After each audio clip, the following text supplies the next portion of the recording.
Magandang araw Pilipinas! Ako si Hamonado at ito ang Pinyeta. Sa bawat pagtaas ng presyo ng langis, may isang paulit-ulit na salitang ating naririnig. Hindi ito pagtaas, price adjustment lang yan. Pero sa mga karaniwang Pilipino, hindi ito simpleng pagbabago ng termino.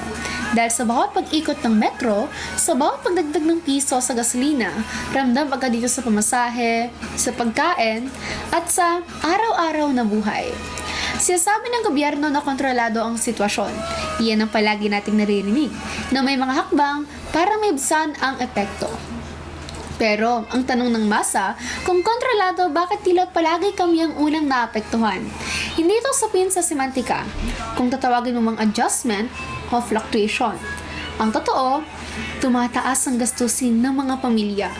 Ang dating 1,000 piso na budget para sa isang buong araw, ngayon, kulang na para sa kalahati ng araw.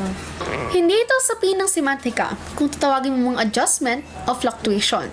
Ang totoo, tumataas ang gastusin ng pamilya. Ang dating 1,000 piso na budget para sa isang araw, ngayon kulang na para sa kalahati ng pangangailangan. At sa gitna ng mga paliwanag at press briefing, natili ang isang simpleng realidad na ang mga commuter, mga tsuper, mga magulang, sila ang unang bumabalikat sa bigat ng bawat paggalaw ng presyo ng langis. Hindi namin hinihingi ang perpektong paliwanag.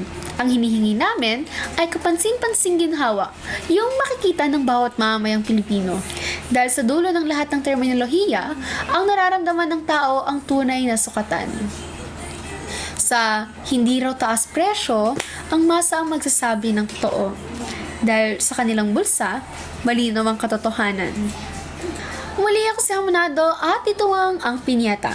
Matay hindi pikit at katotohanan ang aming bitbit.